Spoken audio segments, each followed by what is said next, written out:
Hi guys, I'm Marc Crowther, so I'm currently Head of Performance Marketing for YouFibre.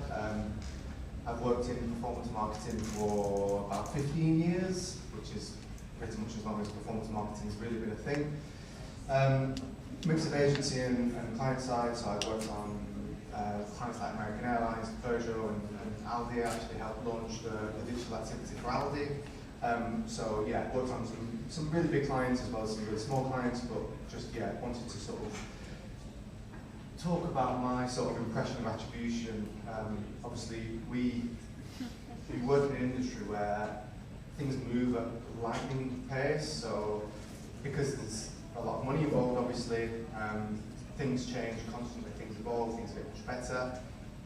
But when we think about attribution, when I think about attribution and what it looked like when I started working in the early 2010s, it's probably better than it was now. So such a big, key, important area is essentially the numbers that we use, that we report on, that we feed back on, that we plan our budgets on. It's something, the numbers that we're seeing, we're not able to sort of accurately report on how it should be, in a way that we used to be able to. So if we sort of take a step back in the time machine to what the digital platforms looked like when I sort of started working in them. So we obviously had Google. Google was search and GDN only. There was nothing sort of more fancy than that. The ads themselves were a headline and 2 descriptions.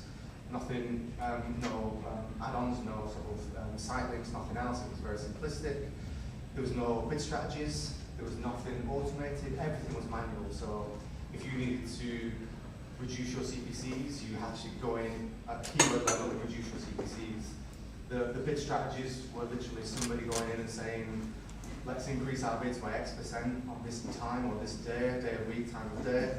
Very sort of rudimentary, but you had full control, it worked.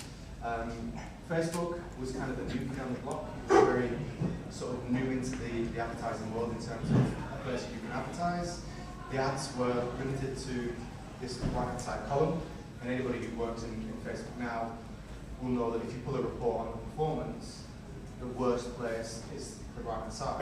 That's literally all we had, so the results were shit, to be honest. The ads look crap. It's a small image and a massive block of text. The targeting was nowhere near what it sort of is these days.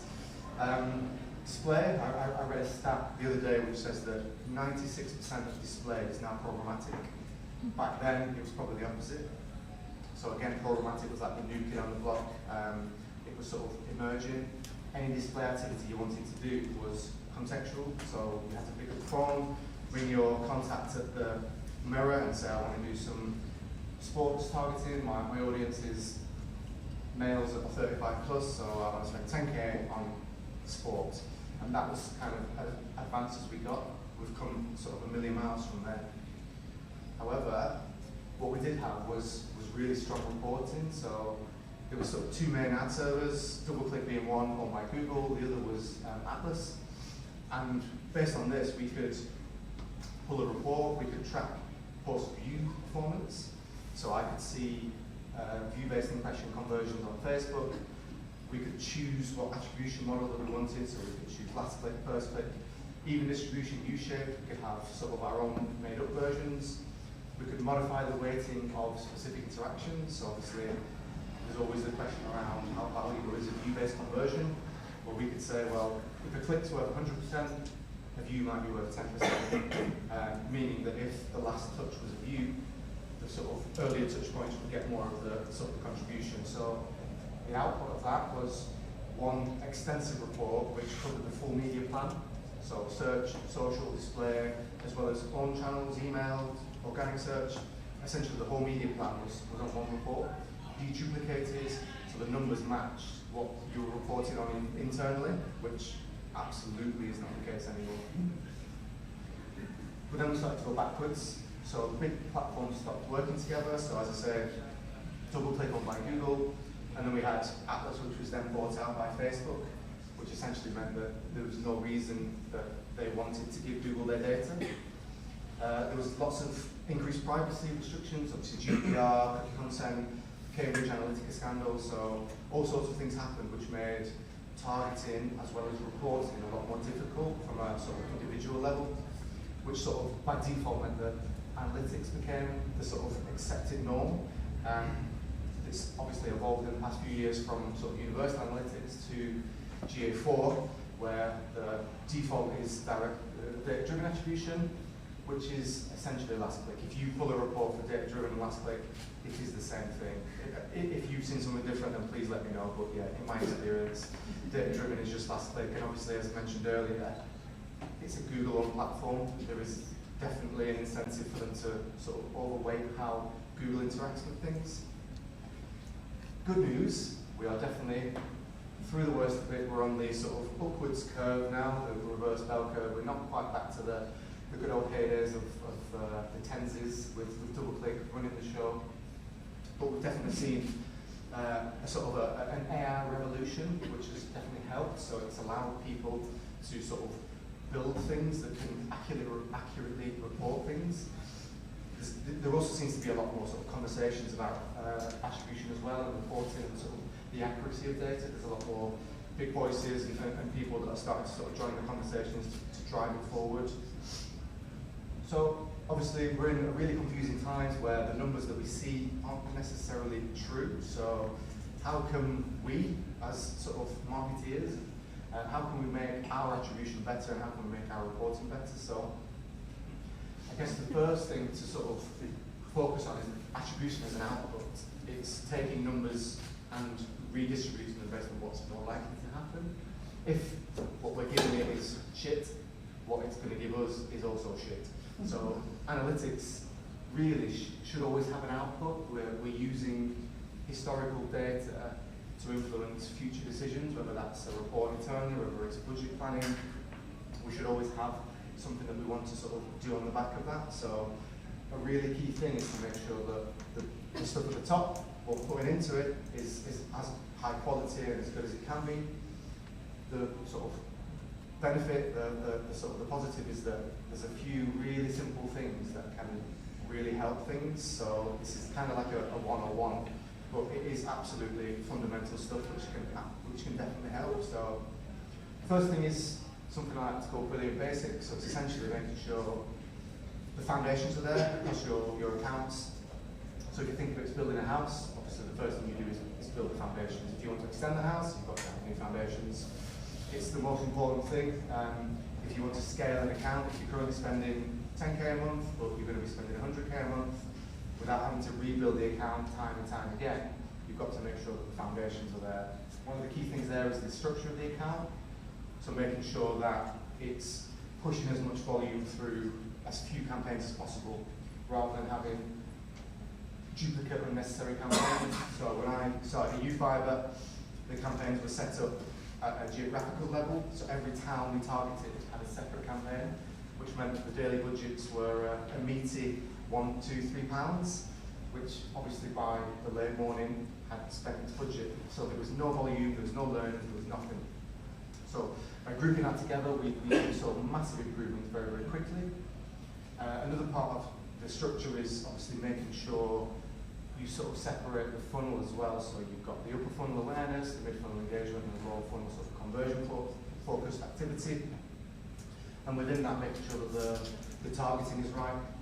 So I've probably seen, through working for companies and agencies and doing audits, hundreds of different accounts, and the one thing that I see time and time again, which is wrong, is people not excluding recent site visitors and current customers from their prospecting. So the very definition of prospecting is to find new people, is to sort of incrementally grow your volumes and your orders.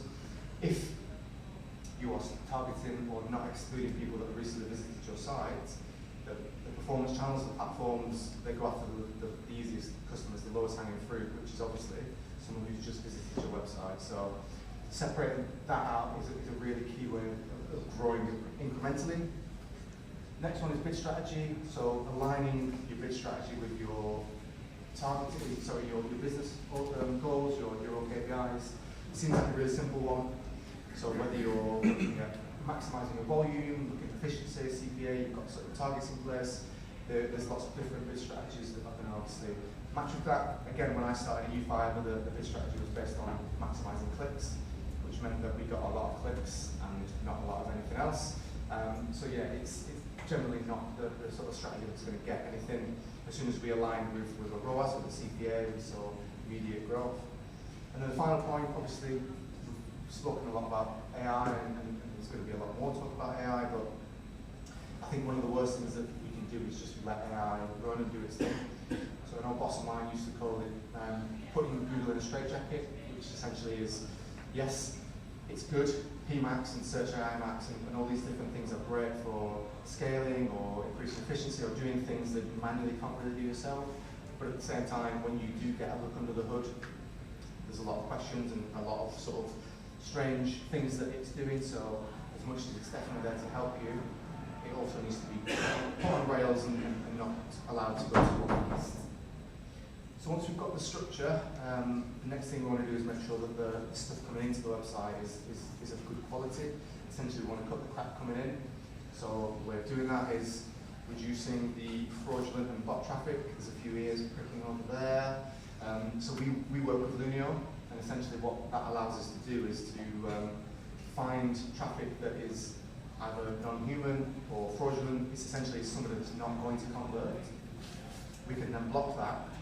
And by putting that back into our budget, reassigning it, essentially, if 10% of the budget is going to this fraudulent traffic or bot traffic, that means we've got 10% budget back in to sort of find real customers. Obviously, the platforms do this to an extent, but it's not in their interests to give you money back at the end of the month when you can't then reinvest it. So yes, you may get a few pounds back at the end from Google and Meta, but it's absolutely nowhere near as much as you would be able to reinvest when sort of doing it properly. So we've got the structure and we're confident with the quality of the data coming in. So the next thing is to sort of go beyond the numbers and interrogate the data. Don't just accept what it says in the platforms. So especially for things like display and video and more visual sort of campaigns and channels, the numbers that you see in the platforms are going to be here, and the numbers you see in GA are going to be down here. The reality is sort of somewhere in the middle, and it's just sort of being confident enough in those numbers. One of the things that we have in place is we have a custom conversion in Meta, which tracks site visitors from Google that were recently exposed to a Facebook ad. I'm potentially going to get too techie here, so I'll just put your hand up and talking shit. But so essentially, if somebody is exposed to a Facebook ad and then visits Google, we will be able to track that, and then when you tie that back into sort of the way that we set up the accounts and excluding site visitors, it's essentially saying that somebody who has shown no interest in our brand recently was exposed to a Facebook ad, but then visited the site via Google. It just gives that bit of extra confidence that the things are working. So yeah, at this point we have the output, or we're looking to get the output. We've got the structure in place, we've got the quality of the data, and we've interrogated the data. So now obviously we need to, how do we output that? So I guess the simplest solution is to work with a third-party supplier. Obviously Pappy are here today. I've been speaking to the guys at Pappy for quite a while now. And hopefully, fingers crossed, we'll be able to launch some activity soon. But obviously these guys are the experts. They've got the capabilities to do things that most of us can't do internally with sort of limited resource and budget. So things like MMM, multi-touch attribution, geo holdouts, fingerprinting and identity graphs, and control versus exposure tests. It's things that really do help us sort of go beyond that sort of last touch model and sort of see what is and isn't working necessarily and where we can put our budgets. Obviously that's not feasible for everybody.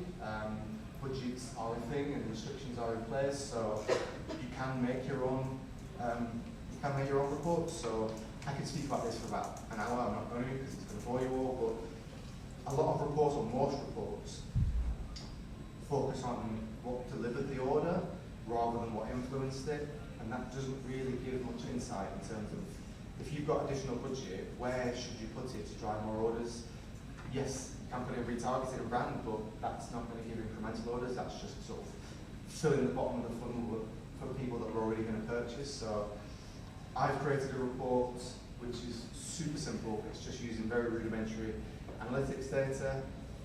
It's not looking at order volumes or conversions because obviously that can be influenced by budgets and the part of the funnel. So it's looking at what channels and campaigns within that is driving traffic to site, which is engaged, which is spending a lot of time on site, which is sort of ticking lots of boxes in terms of what is going to potentially convert sort of a bit further down the line, rather than sort of what is driving the conversions now.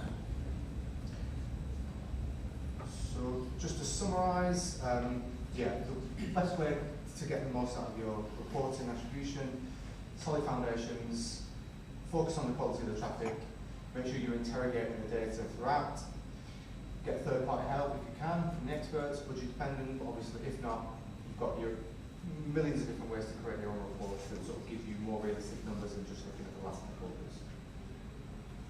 That's me done.